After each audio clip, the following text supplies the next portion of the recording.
Bienvenue, bienvenue à l'église La Grâce de Dieu Paris-France. Bien-aimés dans le Seigneur, vous êtes bien au 12 square Gérard Philippe, 78 190, dans la ville de Trappes, dans le département des Yvelines, en Île-de-France. Je bénis encore le Dieu très haut, je bénis encore le Tout-Puissant Créateur du ciel et de la terre. Il a permis à ce que nous puissions aujourd'hui participer encore à un temps d'adoration et de louange et à un temps de partage de sa parole. Bien-aimés, n'hésitez pas pour ceux et celles qui veulent participer avec nous à un temps d'adoration et de prière comme aujourd'hui. Les horaires de culte n'ont pas changé. Nos cultes sont chaque dimanche de 10h à 12h. Et pour ceux qui veulent me contacter, regardez dans la description de cette vidéo, vous trouverez mon numéro de téléphone. Contactez-moi afin que nous puissions prendre rendez-vous et que vous puissiez participer même un dimanche à ce culte. Bien-aimés, n'hésitez pas à vous abonner. Je remercie ceux qui s'abonnent et n'hésitez pas aussi à vous abonner et à partager ces vidéos. C'est important aussi pour le référencement de l'église La Grâce de Dieu Paris-France. Mais avant toute chose, avant de commencer notre enseignement, parce que c'est un enseignement spécial aujourd'hui, c'est le repas du Seigneur. Donc, c'est un enseignement qui est spécial déjà parce que ça fait 3 dimanches que nous parlons de cela. Et nous allons clôturer avec cet enseignement aujourd'hui. À la fin de ce culte, nous passerons au repas du Seigneur. Donc, aujourd'hui, malheureusement, le frère Suleiman n'est pas présent. Il a eu un empêchement. Mais nous sommes de tout cœur avec lui. Nous prions aussi pour lui, que Dieu le garde, que Dieu le protège. Avant de commencer notre enseignement, prions. Père éternel, Père Tout-Puissant, nous te rendons grâce pour le souffle de vie. Ce matin, nous sommes en vie. Ce n'est pas par notre sagesse ni par notre intelligence. Car tu es le seul Dieu qui n'a pas besoin de respirer pour vivre. Oui, nous avons besoin de respirer pour vivre, mais toi, tu n'as pas besoin de respirer pour vivre. C'est pour cela, Père, nous t'adorons, nous te glorifions encore en ce matin. Nous te disons encore merci pour la faveur que tu nous as accordée d'avoir le souffle de vie. Je te recommande encore ce moment d'enseignement. Que ton Esprit Saint me conduise, que ton Esprit Saint nous parle et que ton Esprit Saint nous édifie à travers cet enseignement. Car c'est un enseignement qui est fort et puissant. Et c'est un enseignement qui est salutaire pour nous, enfants de Dieu. Ouvre le cœur de tout un chacun. Ramène les brebis perdues dans le droit chemin à travers cet enseignement. Que ton nom soit béni, que ton nom soit glorifié. Au nom de notre Seigneur Jésus-Christ, ton Fils, j'ai ainsi prié. Amen, amen, amen. Bien-aimés dans le Seigneur, nous allons clôturer avec cet enseignement. Le repas du Seigneur. Le thème de ce matin, c'est Jésus-Christ, notre Pâque a été immolé. Jésus-Christ, notre Pâque a été immolé. Donc, bien-aimés, quand nous disons que Jésus-Christ est notre Pâque et il a été immolé, c'est-à-dire qu'il est mort pour nous. Comme le peuple d'Israël en Égypte, le jour de sa sortie, ils ont mangé la Pâque, ils ont mangé l'agneau. De même que nous aussi, nous devons manger l'agneau. C'est lui qui statue définitivement que nous sommes sortis de l'esclavage du diable, que nous sommes sortis de l'esclavage du péché. Alléluia. Bien-aimés dans le Seigneur, prenons 1 Corinthiens chapitre 5, à partir du verset 6 jusqu'au verset 8. 1 Corinthiens chapitre 5, à partir du verset 6 jusqu'au verset 8.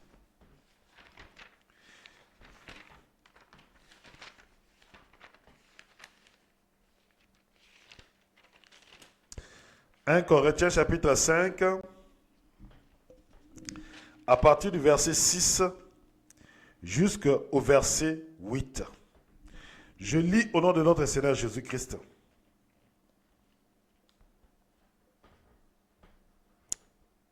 Elle n'est pas belle, votre vanterie. Ne savez-vous pas qu'un peu de levain fait lever toute la pâte? Purifiez-vous du vieux levain pour être une pâte nouvelle, puisque vous êtes du pain ou des azimes. Car notre Pâque, le Christ, a été immolé. Célébrons donc la fête, non pas avec le vieux levain, ni un levain de malice et de perversité, mais avec de pain de pureté et de vérité. Alléluia. Bien-aimés dans le Seigneur, l'apôtre Paul nous dit ceci. Elle n'est pas belle votre vanterie. Ne savez-vous pas qu'un peu de levain fait lever toute la pâte? Purifiez-vous du vieux levain pour être une pâte nouvelle. Là, l'apôtre Paul parle d'abord de nous. Parle d'abord de nous qui avons accepté Jésus-Christ. Parle d'abord de nous qui avons cru au Seigneur Jésus-Christ. Il dit, vous vous vantez d'être enfant de Dieu. Vous vous dites que je suis enfant de Dieu, je suis chrétien. Il dit, vous êtes en train de vous vanter. Pourquoi dit-il que vous êtes en train de vous vanter? Écoutez la raison. Il dit, elle n'est pas belle votre vanterie. Ne savez-vous pas qu'un peu de levain fait lever toute la pâte? Purifiez-vous du vieux levain pour être une pâte nouvelle. Une pâte nouvelle, c'est-à-dire quoi? Une pâte qui est purifiée, qui est enlevée du vieux levain. Maintenant, il précise, le vieux levain, c'est quoi? C'est votre vieux comportement. C'est le vieil homme. Il vous dit que le vieil homme est déjà mort. Il vous dit que le vieil homme déjà a disparu. Mais on ne comprend pas. Vous voulez manger la Pâque, vous voulez manger les repas du Seigneur, mais avec le vieux comportement. Le mauvais comportement, c'est ce qu'on appelle le levain. C'est ce que l'apôtre Paul appelle le levain. L'apôtre Paul regarde les chrétiens de Corinthe. L'apôtre Paul regarde les enfants de Dieu de Corinthe. Il les regarde, il regarde leur comportement. Mais il dit qu'ils ne se sont pas encore purifiés. Ils ne se sont pas encore débarrassés des vieux comportements. L'apôtre Paul, ce n'était pas que son souci, ce n'était pas d'empêcher les enfants de Dieu de manger, de fêter la Pâque. Non, ce n'était pas ça. Son souci était le comportement des enfants de Dieu à Corinthe. Comme toi et moi, aujourd'hui, ce matin, notre souci doit être notre comportement. Est-ce que notre comportement cadre avec la parole de Dieu? Est-ce que notre comportement cadre avec ce qu'on appelle enfant de Dieu?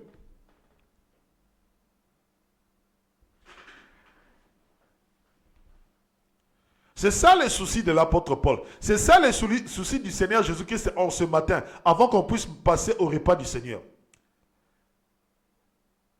Parce que pendant ces 3 jours où nous nous sommes purifiés, pendant ces 3 jours où nous nous sommes sanctifiés, pendant ces 3 jours où nous nous sommes consacrés pour les repas du Seigneur ce dimanche, nous nous sommes sanctifiés, purifiés, c'est-à-dire qu'enlever tous les mauvais comportements. Enlève tous les mauvais comportements. C'est ça que je veux dire. Il faut enlever tous les mauvais comportements. Mais le souci, avant même que les enfants de Dieu puissent manger la Pâque à Corinthe, l'apôtre Paul le fait asseoir. Il leur dit ceci. Il dit encore, purifiez-vous du vieux levain pour être une pâte nouvelle, puisque vous êtes des pains, car notre Pâque, le Christ a été immolé. L'agneau de Dieu a été immolé, c'est-à-dire qu'il a été sacrifié, c'est-à-dire qu'il a été mis à la croix pour nous. Christ est devenu notre Pâque à nous, parce qu'il a été crucifié à la croix. Il a pris nos vieils hommes, il a pris nos vieux comportements, il les a ramenés tous à la croix. Et lorsqu'il est mort avec le vieil homme, c'est-à-dire qu'il est mort avec tous les mauvais comportements. Alléluia. C'est pour cela que l'apôtre Paul ne comprend pas. Vous avez l'autorité de vous purifier, vous avez l'autorité de ne pas vous livrer au péché. Parce qu'un enfant de Dieu, s'il se met à pécher, c'est qu'il a décidé de se livrer lui-même au péché. Je répète, un enfant de Dieu que tu vois pécher constamment, c'est qu'il a accepté de se livrer au péché. C'est-à-dire que lui-même, de son propre gré, s'est livré au péché. Quand tu vois un chrétien, un enfant de Dieu, être dans la masturbation, dans la pornographie, dans la fornication, dans l'adultère, c'est qu'il s'est livré lui-même. Un enfant de Dieu a le pouvoir de résister au péché. Un enfant de Dieu est libéré du péché. Quand tu vois un péché consistant dans ta vie, c'est que quelque part, tu as accepté d'être livré à ce péché. Je dis et je répète, quand tu vois un péché récurrent dans ta vie, assis-toi et dis-toi qu'il y a quelque chose qui me domine. Comment est-ce que ce péché peut me dominer? Parce que moi, je suis libéré du péché. Le diable n'a plus d'emprise sur moi. Mais ce péché ici perdure. Donc, je dois vraiment prendre cette affaire au sérieux. Je dois me purifier. C'est-à-dire que enlever la domination du péché dans ta vie. Enlever la domination du péché dans ta vie. Il y a d'autres personnes qui, on ne comprend pas. Mais comment est-ce que ce mari a une femme qui est soumise, a une femme qui est bien, a une femme qui fait ses devoirs conjugaux dans la maison, qui s'occupe de son mari, qui s'occupe de ses enfants, qui s'occupe de la maison. Une femme vertueuse.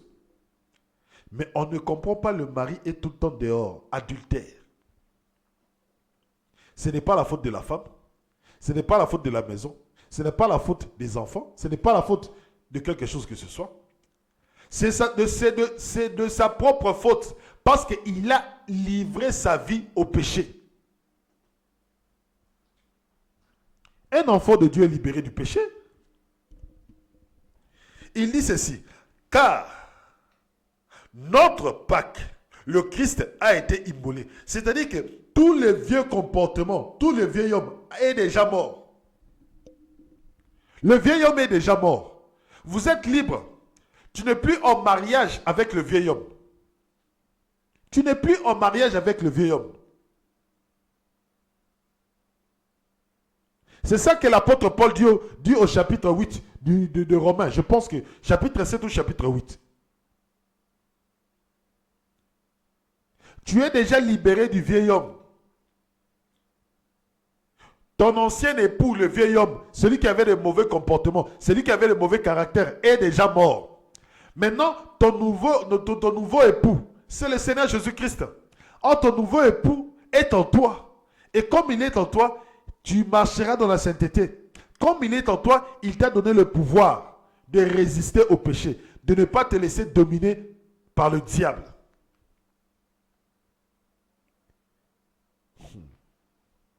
Ne vous livrez pas au péché.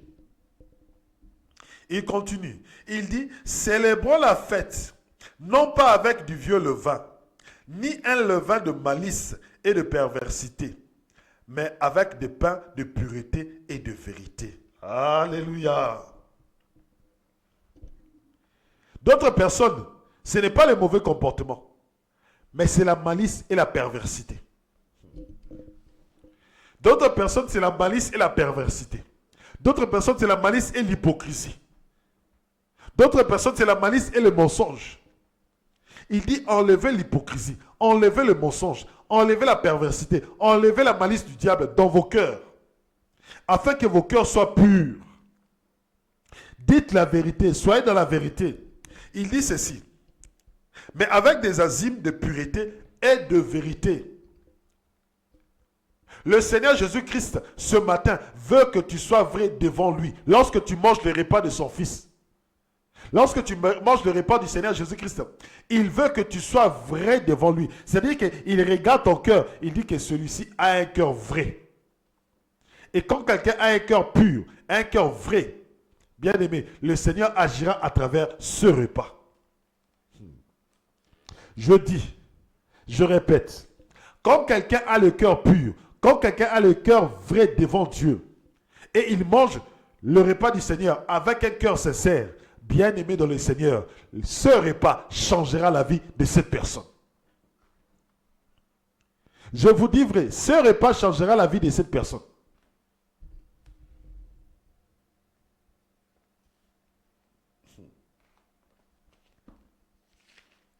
Les gens diront, mais comment est-ce que ce repas changera la vie de cette personne?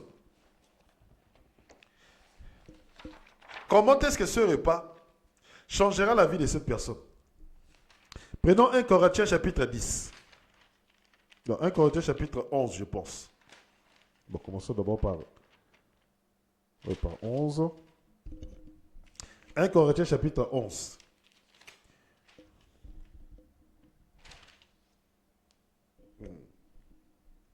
1 Corinthiens chapitre 11, à partir du verset 17. Et puisque j'en suis aux observations, je n'ai pas à vous louer de ce que vos réunions vous font du mal et non du bien. J'apprends tout d'abord que lorsque vous vous réunissez en assemblée, il y a parmi vous des divisions. Et je le crois en partie. Il faut bien qu'il y ait aussi des scissions parmi vous pour permettre aux hommes de vertu éprouvés de se manifester parmi vous. Lors donc que vous vous réunissez en commun, il n'est pas question de prendre le repas du Seigneur. Dès qu'on est à table, en effet, chacun, sans attendre, prend son propre repas et l'un a faim, tandis que l'autre est ivre. Regardez un peu dans les conditions dans lesquelles les enfants de Corinthe, les enfants de Dieu de Corinthe, étaient en train de manger le repas du Seigneur. Et ça, l'apôtre Paul, il dit que vous avez d'abord des divisions. Ça, c'est de 1. Vous avez d'abord des différends. Vous avez d'abord des problèmes entre vous. Vous ne vous dites pas la vérité. Vous êtes dans l'hypocrisie. Il n'y a pas de vérité en vous. Vous n'êtes pas vrai. Il dit, lorsque vous vous réunissez, au lieu que vous devenez meilleur, vous devenez que pire. Bien-aimés, lorsque nous réunissons dans l'église de la grâce de Dieu Paris-France, c'est pour devenir meilleur. Moi, je viens à l'église pour que je devienne meilleur. Pour que lorsque je sors de l'église, je vais dans ma vie de chaque jour. Il faut que je sois meilleur. C'est-à-dire que les gens voient le changement dans mon comportement. Là où je mentais, je commence à dire la vérité. Il faut que le monde le sache. Il faut que le monde le voie. Mais certains, lorsqu'ils viennent à l'église, c'est pour devenir pire. Je ne donnerai pas même des exemples au niveau des mariés. Une femme qui va chaque dimanche à l'église, une femme intercesseuse, mais elle est impolie. Elle ne respecte pas son mari. Elle n'accomplit pas ses devoirs conjugaux. Un mari qui vient à l'église, n'en parlons même pas. Il est à l'église, il est en train de servir. Mais c'est le même mari qui arrive à battre sa femme à la maison. C'est pour cela que l'apôtre Paul dit, lorsque vous vous réunissez, vous ne vous réunissez pas pour être meilleur. Bien-aimé dans le Seigneur, lorsque tu viens à l'église, c'est pour que tu puisses devenir meilleur. Dans ta maison, dans ta famille, deviens meilleur. Qu'on puisse savoir que cette personne était dans le monde, avait tel comportement. Maintenant, il va dans telle église. Maintenant, cette personne a un très bon comportement. Vas-tu à l'église pour devenir mauvais ou bien vas-tu à l'église pour devenir meilleur? Ce n'est pas en disant Jésus, Jésus, Jésus, où tu chantes, où tu adores, où tu es en train de prêcher, que tu deviens meilleur. Non. Viens avec l'objectif. Lorsque je viens à l'église, c'est pour que moi, frère, soeur, enfant, que je devienne meilleur. Que si je ne pardonnais pas, que je pardonne.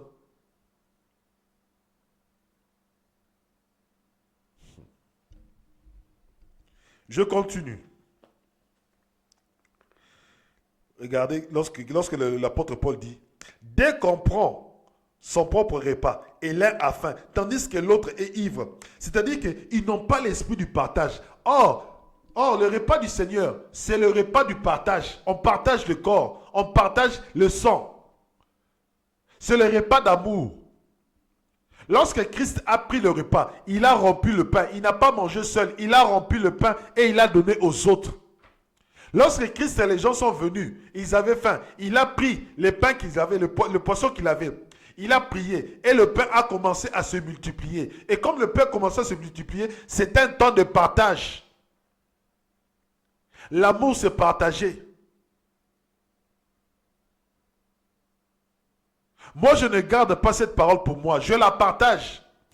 Les apôtres, les serviteurs de Dieu sont là pour partager la parole.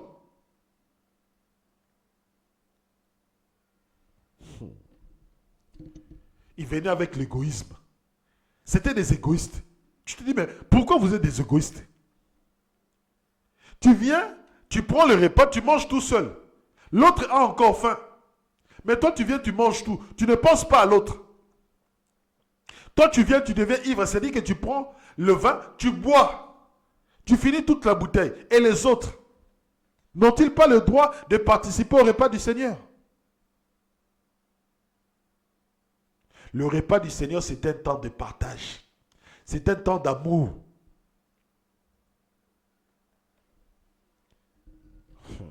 Je continue. Vous n'avez donc pas de maison pour manger et boire? Ou bien méprisez-vous l'église de Dieu et voulez-vous faire affront à ceux qui n'ont rien? Que vous dire? Vous louez? Sur ce point, je ne vous loue pas. Pour moi, en effet, j'ai reçu du Seigneur. C'est qu'à mon tour, je vous ai transmis. Le Seigneur Jésus, la nuit où il a été livré, prit du pain et après avoir rompu et après avoir rendu grâce, le rompit et dit, ceci est mon corps qui est pour vous. Faites ceci en mémoire de moi. Faites ceci en mémoire de moi.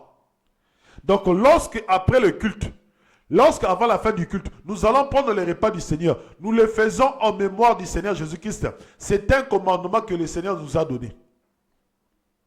Donc dans cette église, la grâce de Dieu Paris-France, nous ferons le repas du Seigneur autant que nous voulons.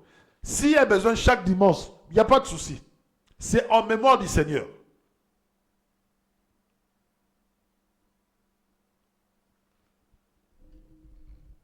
Nous continuons. De même, après le repas, il prit la coupe en disant, cette coupe est la nouvelle alliance en mon sang. Toutes les fois que vous en boirez, faites-le en mémoire de moi. Chaque fois en effet que vous mangez ce pain et que vous buvez cette coupe, vous annoncez la mort du Seigneur, jusqu'à ce qu'il revienne. C'est pourquoi, quiconque mange le pain ou boit la coupe du Seigneur Jésus-Christ indignement aura à répondre du corps et du sang du Seigneur Jésus-Christ. Quiconque mangera et boira le sang du Seigneur Jésus-Christ indignement, c'est-à-dire que sans amour, sans vérité, sans être vrai, répondra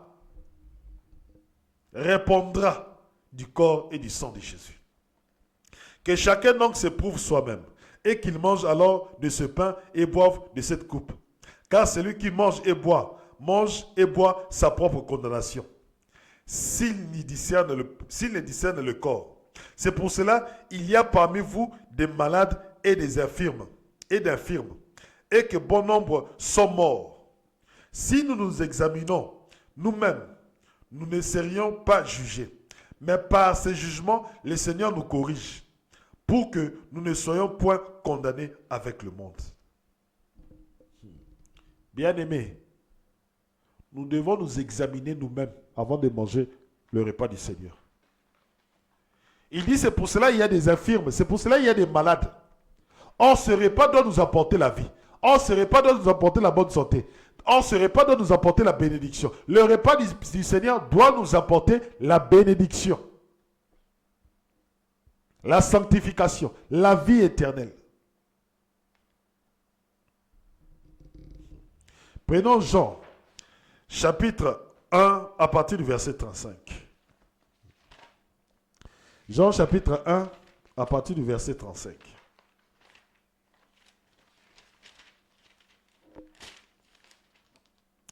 Jean, chapitre 1, à partir du verset 35. Le lendemain, Jean s'est tenu encore là avec deux de ses disciples. Fixant les yeux sur Jésus qui passait, il dit, « Voici l'agneau de Dieu. » Alléluia. Il dit, « Voici l'agneau de Dieu. » Or, dans le repas du Seigneur, il nous faut un agneau. Il nous faut un agneau. La parole dit, « Voici l'agneau. » Et lorsque les gens regardent, ils voient un homme en train de marcher. Lorsque les disciples regardent, ils voient un homme en train de marcher, de parler. Il dit, mais Jean, tu dis que c'est un agneau. Oui, avec les yeux spirituels, je vois l'agneau de Dieu. Bien-aimé, le repas que nous allons manger, certes, c'est un pain sans levain. Mais spirituellement, c'est l'agneau de Dieu. Or, spirituellement, c'est qui? C'est le Seigneur Jésus-Christ. Alléluia. Spirituellement, c'est le Seigneur Jésus-Christ. Oh, gloire à Dieu. Donc, l'agneau de Dieu qui ôte le péché de ce monde. Écoutez, les deux disciples l'entendirent parler ainsi. Suivirent Jésus. Jésus se retourna et vit qu'ils le suivaient. Il leur dit, que voulez-vous? Ils lui répondirent, Rabbi. Ce mot signifie maître. Où demeures-tu? Venez et voyez, leur dit-il.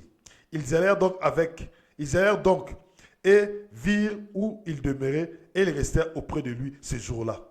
C'était environ la 10e heure. Bien-aimé, quand tu connais que Jésus-Christ est l'agneau de Dieu qui ôte les péchés de ce monde, tu vas laisser Jean-Baptiste, tu vas suivre Jésus. Alléluia. Tu vas laisser Moïse, tu vas suivre Jésus.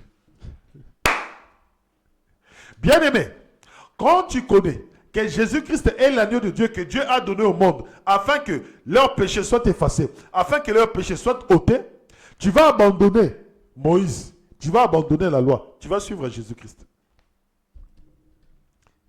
Tu vas abandonner la loi de Moïse, tu vas suivre le Seigneur Jésus-Christ. Tu ne vas pas être un lévite, tu ne vas pas être de la tribu de Juda, non, tu vas suivre Jésus-Christ.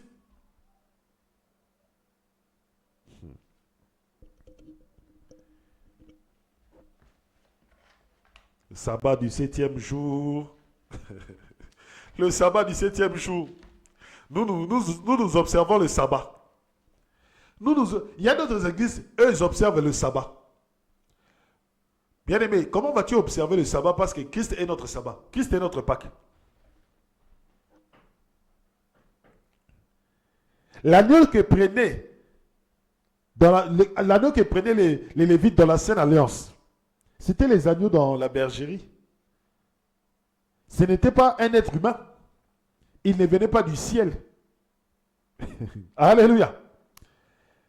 Il ne venait pas du ciel. C'est pour cela dans l'ancienne alliance, ils observaient le sabbat.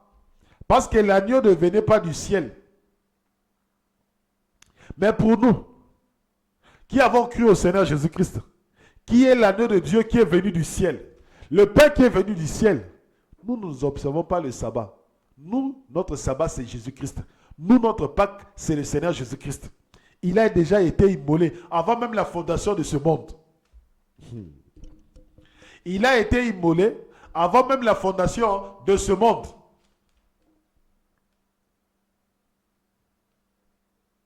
Oui, bien-aimé. La loi est bonne et sainte. Mais lorsque on sait que le Seigneur Jésus-Christ est l'agneau de Dieu, on ne suit plus les prescriptions de la loi, ni les ordonnances relatives au culte, mais on commence à suivre le Seigneur Jésus-Christ, on commence à suivre sa parole. Notre culte devient en esprit et en vérité. Jean chapitre 6, à partir du verset 52 jusqu'au verset 57. Jean chapitre 6, à partir du verset 52 jusqu'au verset 57. Je lis au nom de notre Seigneur Jésus-Christ. Les Juifs alors discutaient entre eux et dirent, « Comment cet homme peut-il nous donner sa chair à manger ?» Jésus leur dit donc, « en vérité, je vous le dis, si vous ne mangez la chair du Fils de l'homme et ne buvez son sang, vous n'aurez pas la vie en vous. Qui mange ma chair et boit mon sang a la vie éternelle, et je le ressusciterai le dernier jour. Car ma chair est vraiment une nourriture, et mon sang vraiment une boisson. Qui mange ma chair et boit mon sang demeure en moi, et moi en lui. De même qu'envoyé par le Père, qui est vivant, moi je vis par le Père. De même, celui qui me mange vivra lui aussi par moi. Alléluia. Ça, c'est une parole que nous disons dire gloire au Seigneur Jésus-Christ. Il dit ceci, celui qui mange mon corps, celui qui boit mon sang, demeure en moi et moi en lui.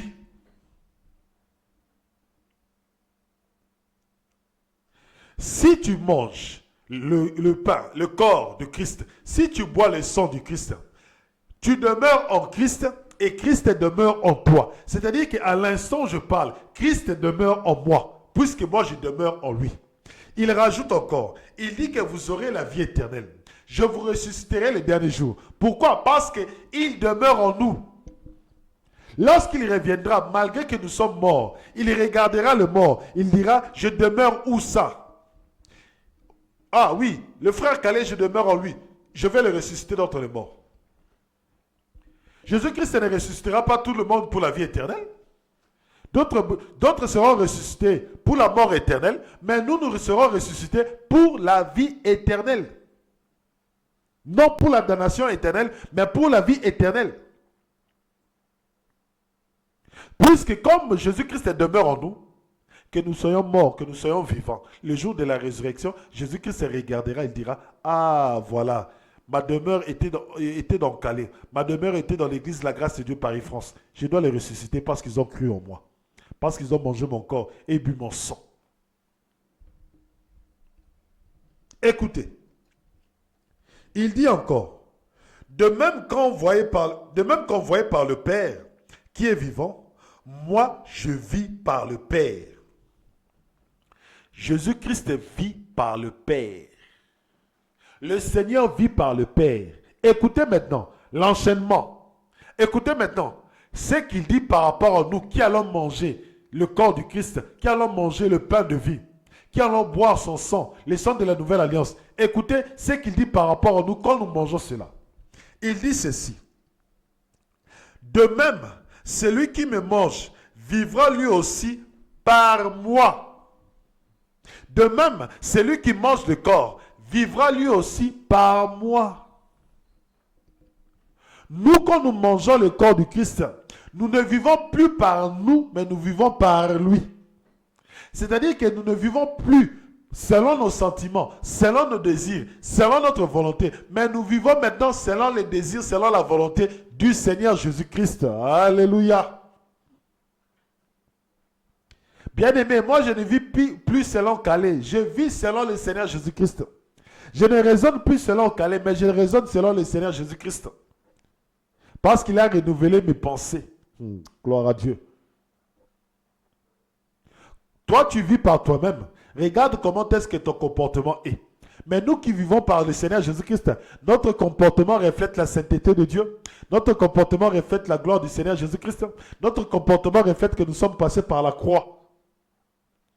Oh, gloire à Dieu.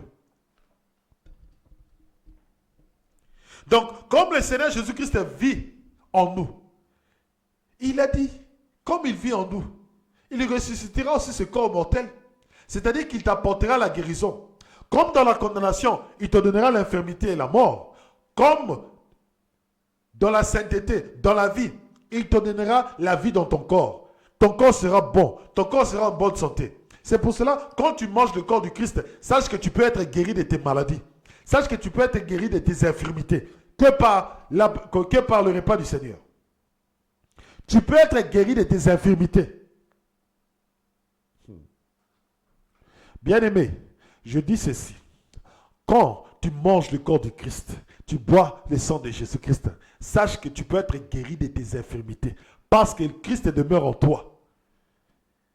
Et comme il demeure en toi, il va ressusciter ce corps mortel. C'est-à-dire qu'il va enlever la maladie, il va mettre la sainteté, il va mettre la pureté.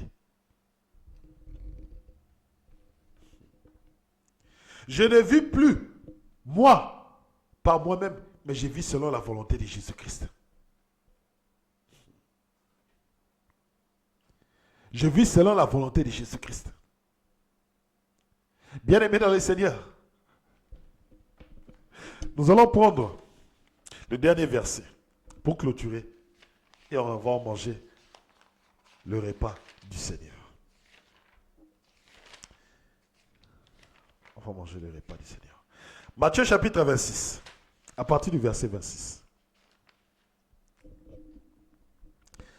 Matthieu chapitre 26, à partir du verset 26. Je lis au nom de notre Seigneur Jésus-Christ. Le soir venu, il se trouvait à table avec les 12. Et tandis qu'il mangeait, il dit, en vérité, je vous le dis, l'un de vous me livrera. Vivement attristés, ils se mirent chacun à lui demander, serait-ce moi, Seigneur? Il répondit, quelqu'un qui a plongé avec moi la main dans le plat. Voilà celui qui va me livrer. Le Fils de l'homme s'en va selon qu'il est écrit de lui. Mais malheur à cet homme-là, par qui le Fils de l'homme est livré. Mieux eût valu pour cet homme-là de ne pas naître. À son tour, Judas, celui qui allait le livrer, lui demanda, « Serait-ce moi, Rabbi ?» Tu l'as dit, répondit Jésus. Or, tandis qu'il mangeait, là c'était dans le verset 20. Maintenant, nous sommes dans le verset 26. Or, tandis qu'il mangeait, Jésus prit du pain. Et après avoir prononcé la bénédiction, il le rompit et le donna à ses disciples, en disant, prenez et mangez ceci, et mon corps. Pendant qu'il mangeait, il prit le pain. Il prit le pain. Et après avoir prononcé la bénédiction. Donc, lorsque nous allons prendre le repas du Seigneur, lorsque nous prendrons le pain sans levain, lorsque je vais rompre le pain, bien-aimé, avant de rompre le pain, je dois prononcer des paroles de bénédiction. Je dois prononcer des paroles de bénédiction. Maintenant, les paroles de bénédiction que je vais prononcer, c'est quoi? Je veux dire ceci. Père, à travers ce pain, bénis tout celui qui mangera ce pain. Que son corps soit guéri. Qu'il puisse marcher dans la sainteté. Que ce corps puisse donner la vie à ce... Que ce corps, le corps du Seigneur Jésus-Christ, puisse donner la vie à son esprit. Que son esprit soit régénéré. Voilà les paroles de bénédiction que je vais dire. Si tu veux rajouter d'autres paroles de bénédiction, cela ne dépendra que de toi. Mais moi, en tant que serviteur de Dieu, je dois dire des paroles de bénédiction. Je continue. Prenez et mangez, ceci est mon corps. Puis prenant une coupe, il rendit grâce et leur donna en disant,